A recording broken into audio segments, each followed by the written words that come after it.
What's going on, everyone? Welcome to the preview for the game against Arsenal on Super Sunday at Old Trafford. A massive game for many reasons. We're going to dissect it from an emotional perspective and an analytical point of view. But what's the overall arching feeling heading into this one, Sam, when we talk about emotion? What is it you're feeling? I hope for not a dicking, but I can't see how it's not going to be. So I'm trying to emotionally numb myself to the idea that it's going to be an absolute massacre and just try and move on with my life. But yeah, that's kind of where I'm at with it at the minute. So if there is a 100% scale here, you've got 0% right here and you've got 100% there. What is the percentage we get a win out of this? 1.5%. Realistically. 1.5%. Yeah. The 0.5 is very interesting, but I mean, I'm not far off that myself. I think I'd give us a 5%. 5%. Chance. I wouldn't argue. Like anybody who thinks it's less, that it's more than 10%, I think you're a bit of a then we need to have discussions, and that goes for you lot in the chat as well, so do get involved. Still very sore from that Palace game, of course. One of the most embarrassing defeats this season, if not the worst. Words literally can't describe how bad it was, so we'll try and leave it at that. We've had a shimmer of hope, haven't we, with Marcus Rashford and Lisandro back in training. How much of a difference will that make realistically?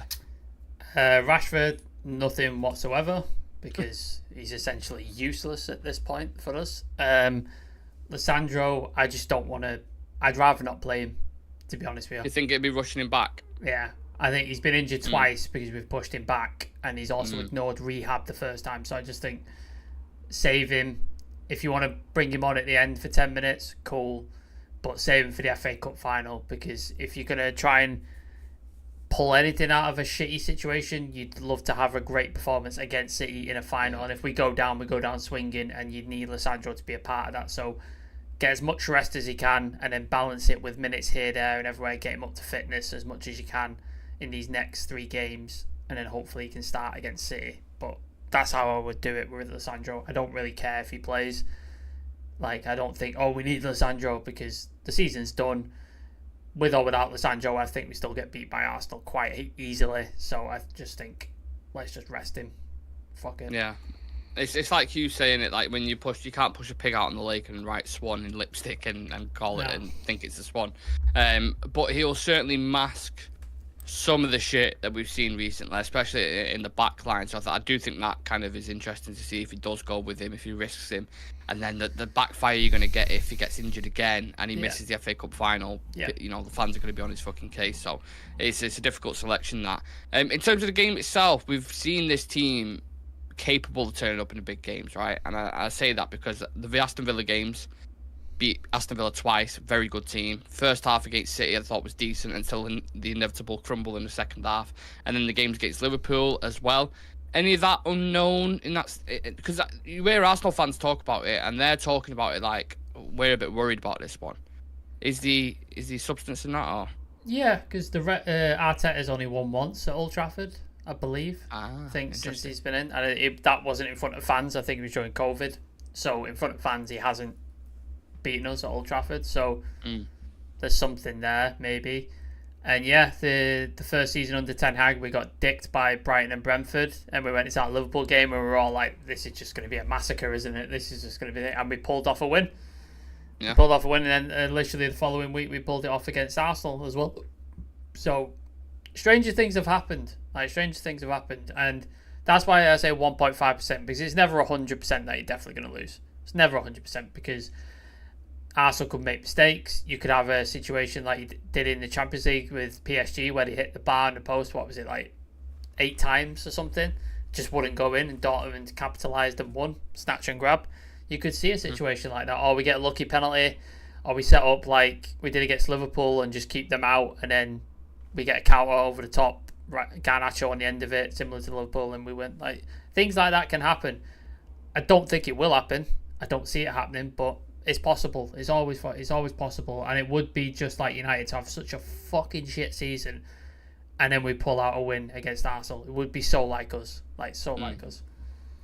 Well, this channel always asks the kind of hard-hitting, emotional questions, and again, this is for the chat and Sam, so both of you can get involved. For you personally, what would it mean beating them, knowing that City would win it doing that. Yeah, that sucks, doesn't it? That's the tough one, isn't it?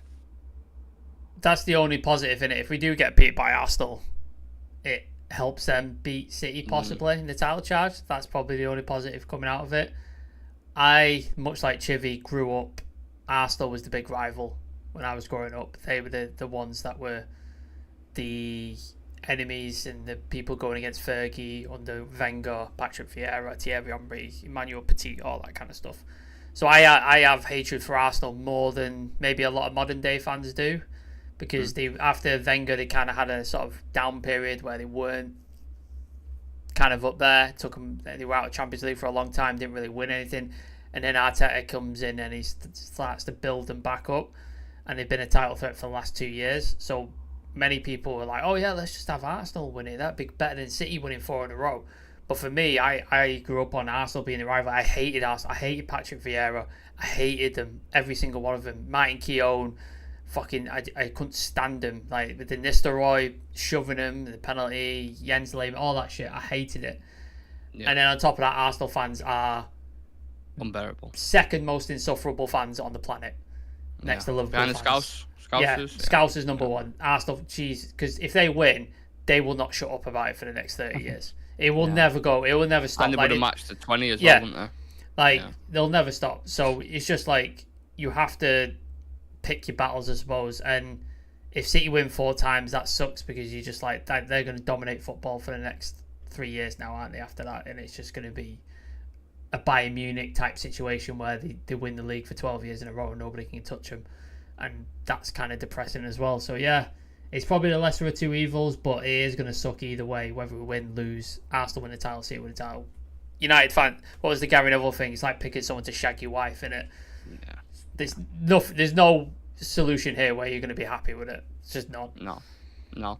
I do think it's awkward to say, but I do think Arsenal, out of the 3 that was heading for it, Liverpool, City, and I think Arsenal's is probably the better one out of the ones, but I'm with Tim in the chat saying I can't stand Arsenal. I really can't stand the fan base, everything around it.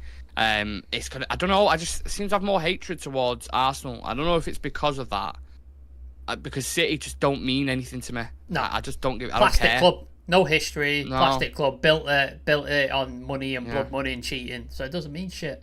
Doesn't mean it. Yeah. That's why Liverpool sucks. When Liverpool won the title, it sucks so much because they hadn't won a title in 30 years. Yeah. But they've got the history and the pedigree and stuff like that, and we're their most fierce rivals, and they fucking won it. That's what hurts the most. When City won their first title, it only was gutting because we were going for the same title at the same time. Yeah. That was the only reason it was gutting. Like, when they win titles now, I'm kind of like, it means nothing to me. Like, it doesn't mean anything. Sam's in the chat. Good night to see you. It's Sam. Hope you're good. He's saying, I'm ready to forgive Ten Hag for all the pain caused this season if we end Arsenal's title bid. I feel like the hatred's carried with a lot of people, to be fair, and that's absolutely fair enough. In order to do that, though, Sam, we're going to need players back. We discussed Lissandro and Rashford.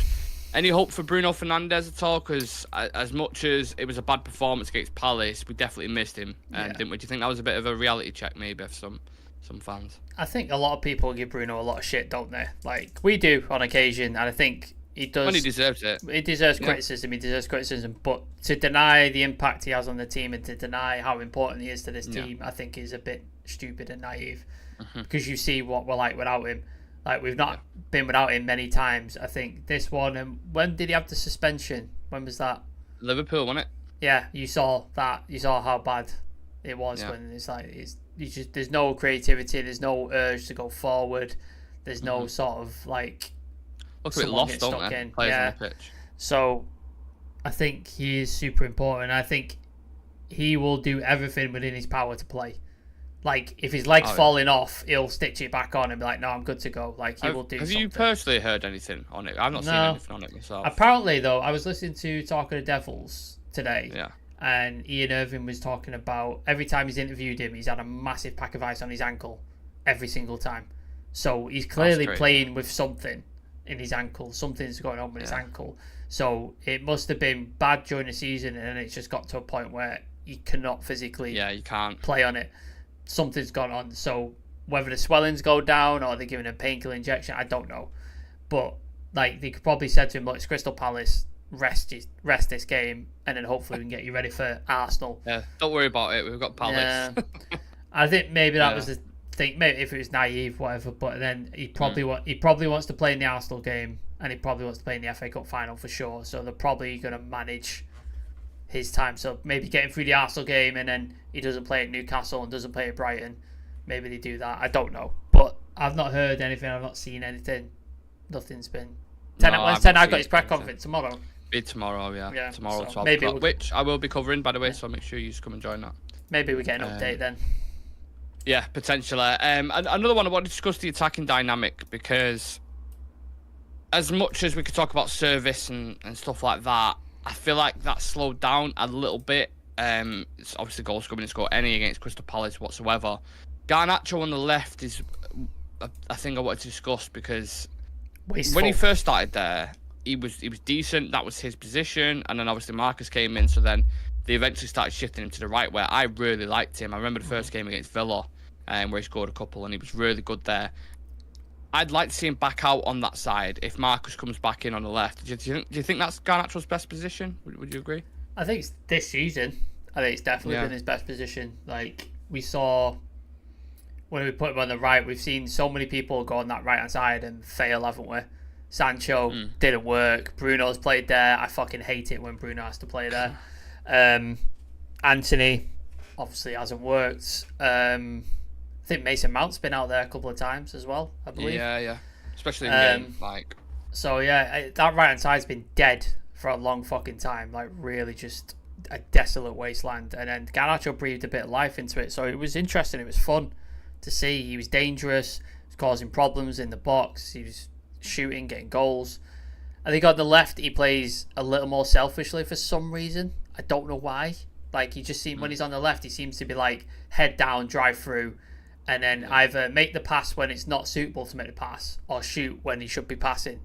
Like, his decision making is terrible. He seems to be a little bit better on the right for some reason. Maybe because he has to check onto his other foot to do something, so he's got time to think. I don't know, but I really don't want Rashford on that left hand side.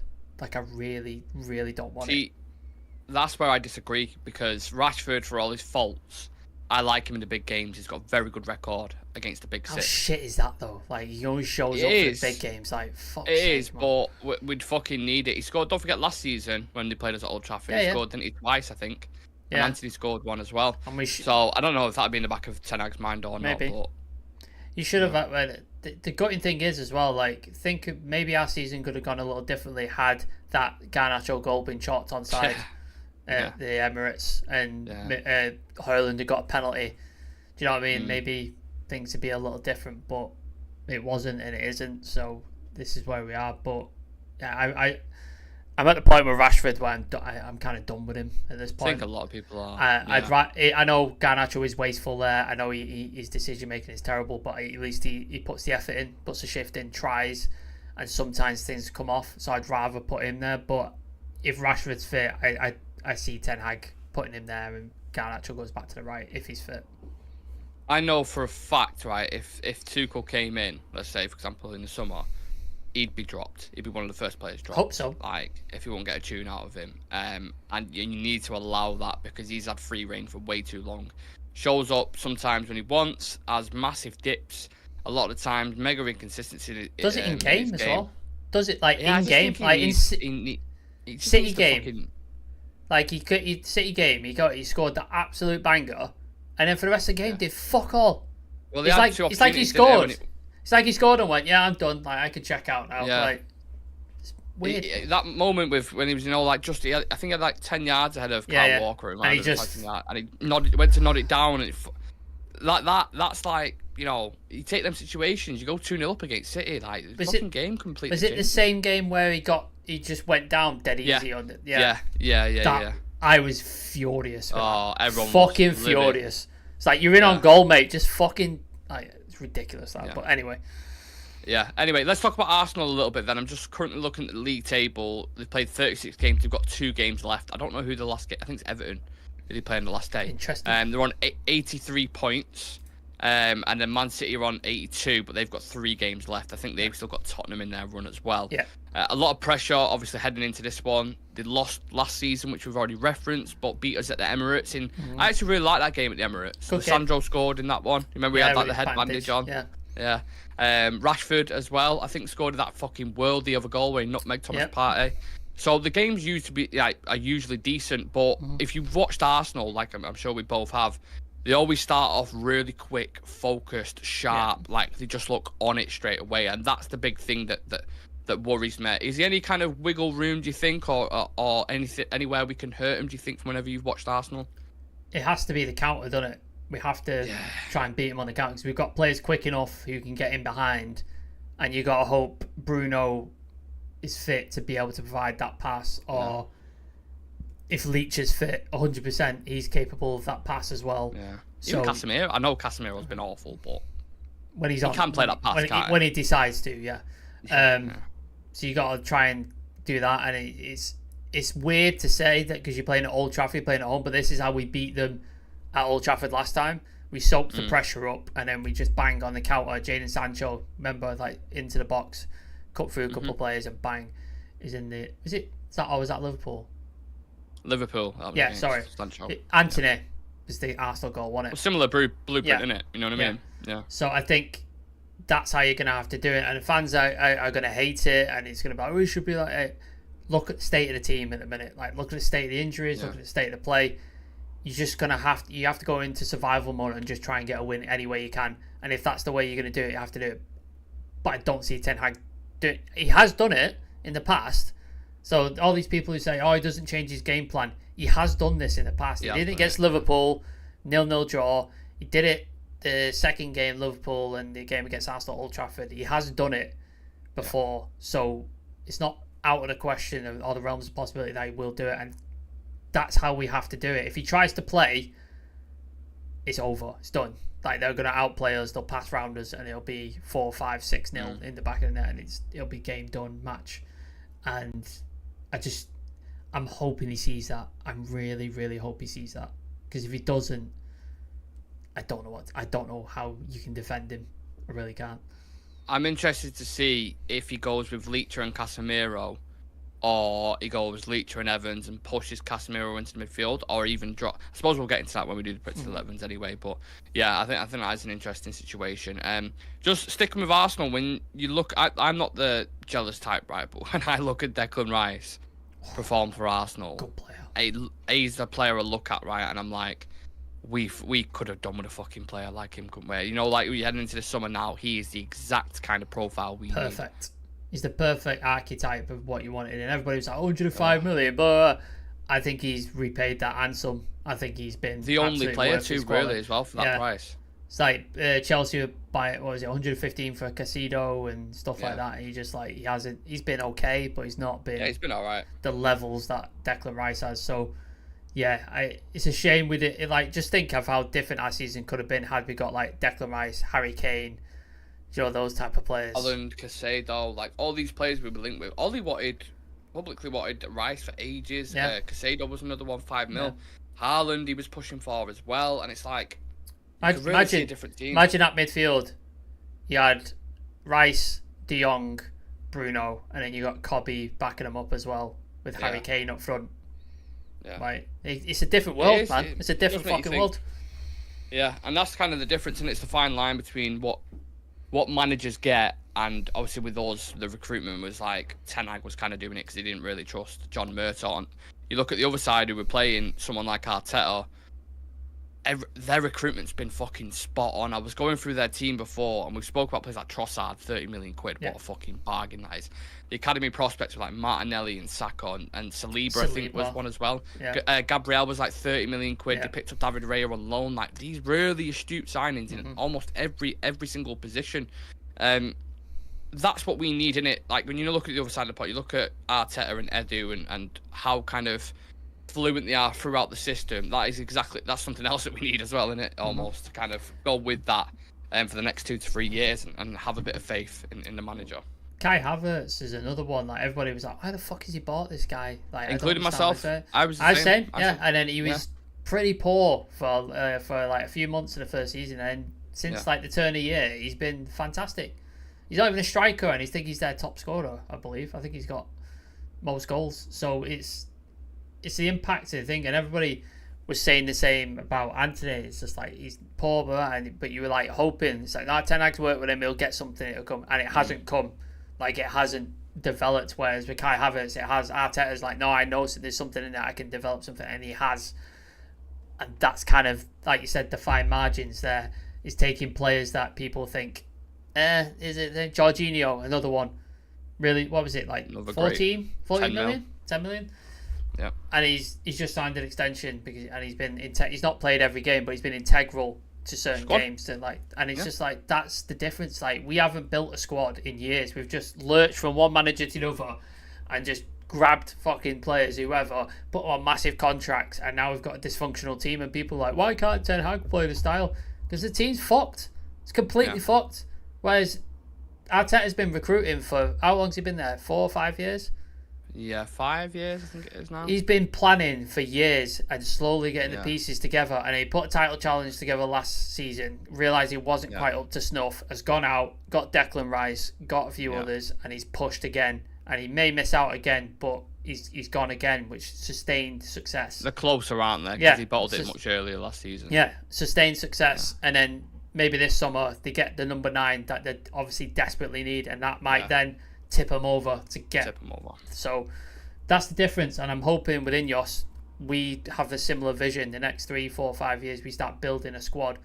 If it's not for Ten Hag, whoever the manager is, we start building this squad to compete, and within 3-4 years we start having similar conversations about United and how we're competing against Arsenal or competing against, well, maybe not City, maybe they've been relegated by that point, but you know what I mean. Yeah, one can only hope. Okay, then let's do some quick fire questions. One player you would take from Arsenal, and we'll exclude Declan Rice from this because we've just been discussing him in depth, so that's the obvious one. Who would you take? I definitely would. I know it's Rice. Arsenal.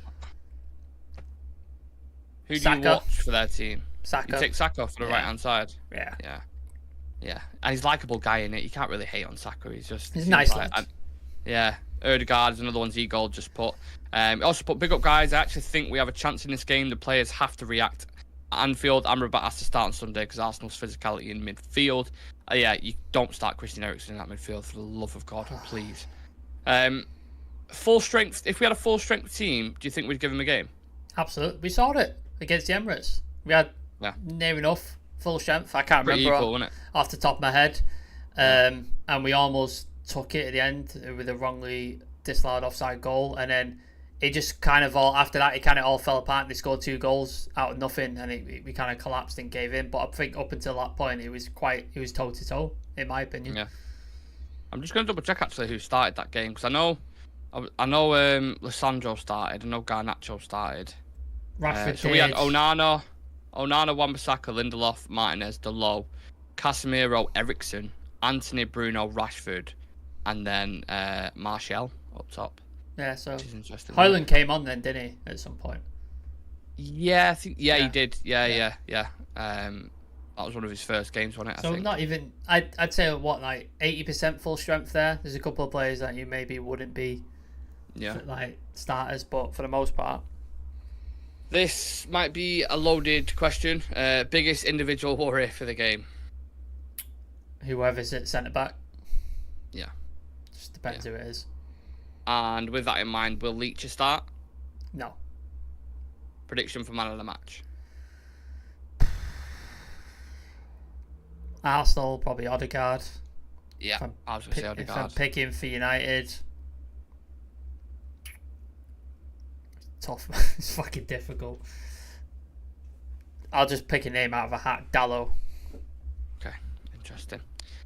So what are you going with for your Prince 11? Because this is probably the first time we haven't even discussed it before we've come on, so I have no idea what you're going to go with. So Nana, isn't it? So let's just get out of the way. It's going to be Dalot, Wan-Bissaka, because we have no other fullbacks that I know of anyway. Centre back pair, I don't fucking know. I really don't fucking know. Casemiro, probably. God. Johnny Evans, maybe, because he was not fit against Crystal Palace. Yeah, maybe he's had a couple. Fitness test today. Maybe he's had a couple of training sessions since then. I hope he doesn't chuck Leachard in. I really hope he doesn't. I've not heard anything on Maguire. Oh, Maguire's out for 3 weeks, isn't he? Yeah. I've not heard anything about Lindelof or Cambuala, so I don't know if any of them. which is strange again. Yeah. Like Casemiro, I'd say Casemiro or Evans. I'm hoping Amrabat. I'm putting it out there because he cannot play Eriksen. Like he cannot. I'm hoping he definitely Amrabat can, but he can. But I'm just putting it out there so he fucking listens and just be like, please don't play him. Don't play him. If you're playing him, put him in a 10. Do not put him in a 6 or an 8, please. Yeah. Amrabat, Kobe. I think Bruno will probably be fit. I think he'll chuck it. He'll come in with one leg. So Bruno, Garnacho, Rashford, Højlund. Yeah, I've gone similar, but I've gone a little bit more risky. So I've gone Onana, Dalot, Casemiro, Lisandro. I've also put Amas at left back because Wan-Bissaka's another one. Oh my god, like he's just null and void. Not left hand side. He just does nothing. Can't offer them overlaps. He's heavily reliant on his right foot. So I'm just got to put in Amas because he's been training with the first team today. So I'm just gonna try to put that into motion. But then he's against Saka as well. So yeah, I might be wrong on that one. It's a tough test, isn't it? Yeah, for your first game, one of the best wingers in the league, you don't want that. So, yeah, Wan-Bissaka actually will probably be there. Mainu, Mount and Bruno, because I don't want to see Christian Eriksen. Really don't. And I would much prefer that midfield. Like, it just makes more sense. And then the same front three as you, Garnacho, Højlund, and Marcus Rashford. What do we all think in the chat? Let me know whether you're watching this live or later on. Who do you think is going to start for Manchester United? Will they risk it with Rashford and Lisandro? Yeah, interesting to know. And also get your score predictions in there as well, because we are going to talk right now about it. Do you want to go first, or do you want me to go first? You go first, because I don't even know. Honestly, after watching that Palace game, I can't say anything other than 5-1 Arsenal. Can you? Realistically, Arsenal are a better team than Crystal Palace, and we got demolished by Palace. By a long way as well. Not even by a long way. And Arsenal have far superior quality. They've not really got each position. They've not really got any injuries either, have they, Arsenal? No. Don't think there's anybody majorly injured.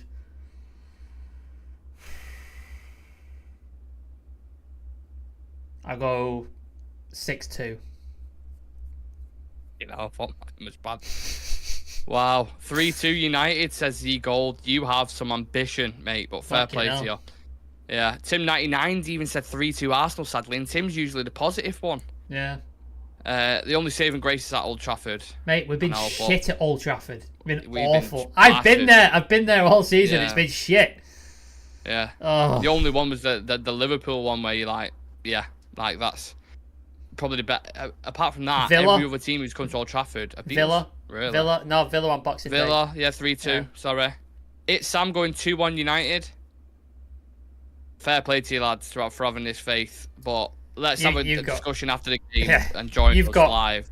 You've got more faith, lads, than I have in this team, so credit to you, because fuck me. I could not even manifest, in my wildest dreams, could not manifest a win for United at this point. Yeah. And obviously, we will both be absolutely ecstatic if United do pull it off somehow, because I think it's going to be a miracle if they beat Arsenal. I really, really do. I can't see a way that we do it.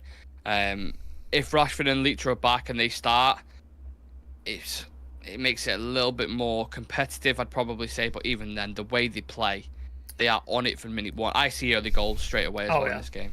If he plays Eriksen, we're done. It's over. Yeah, we're fucked. We're fucked. If Eriksen's in the midfield and Casemiro's at the back, we're done. It's over. We're absolutely fucked. Other guy's going to look at that and just be like, oh, this is going to be fucking clean-up day for me. Like, he's just going to be absolutely buzzing about and just fucking putting balls at left, right and centre. Like, it's going to be a field day for him. So, I'm hoping Ten Hag just goes, I know I'm stubborn. I know I want to keep trying this style, but I'm just, for this one game, I'm going to try and not get absolutely dicked. Yeah. Just do something, please. Please. Well, it's not even like you can switch to a back five or anything, is it? Because you haven't got anyone. Back. Yeah. So you can't even pivot in that sense. But I'm sure he'll be pushing, and I'll be sat there the day before the game, and he'll be like, "Should I risk it? Should I put it?" Because I don't think I can get another battering of survive it in that sense. If we get 5-6-0, the pressure will really be on then. Fans are already calling for his head if he gets absolutely dicked by Arsenal. And look, we're under no illusions here. Arsenal are the far superior team, like by a long shot. And we're all expecting us to get absolutely beaten. But if he goes in with the same shit that he did against Crystal Palace and comes out, the fans will be like, he's done. He has to go. Like, he has to go, because you cannot do that. I know we all expect to get beaten by Arsenal, but at least try to mitigate something. Because if you seem to not even to be trying to do something about it, the fans are going to get more annoyed. They'd understand if you're trying and we still get beat 2-0 or whatever. At least you tried because they're the better team. But if you're just playing the way you did against Crystal Palace, it's wide open. There's no defence. Like, there's zero defence for it. Yeah. And that's the perfect way to round up the preview. The lasting words before we go to war on Sunday. Super Sunday, innit? 4:30 kickoff, I think. Something like that. Yeah, the women's FA Cup final as well against Spurs. Oh, shit, yeah. I completely forgot about that. So yeah, if you guys have nothing to watch after this video, check out the tier list that we dropped earlier on today. Check out the new shows that we've done as well. Check out the interview that we did with Jay Motti from Stretford Paddock if you haven't watched any of them yet. And yeah, come and join us for the game on Sunday, pre-match and post-match. It's always interesting regardless of the result. And then we got Eric Ten Hag's press conference tomorrow, and then we'll have obviously some more stuff over the weekend as well, some pre-recorded videos, etc. All your handles for the socials should be at the top of your screen. So if you don't follow us on TikTok, Instagram, Twitter, or Facebook, then please do check that out. And me and Sam will see you guys in the next one. We are 4986. We want to get to 5k before the end of the season, so please do subscribe. If you're not subscribed, please do and help us get to 5k. We're so close. So if you're not subscribed, you're watching it later, just hit the subscribe button. It helps out tremendously. Yeah. Thank you guys. See you in the next one.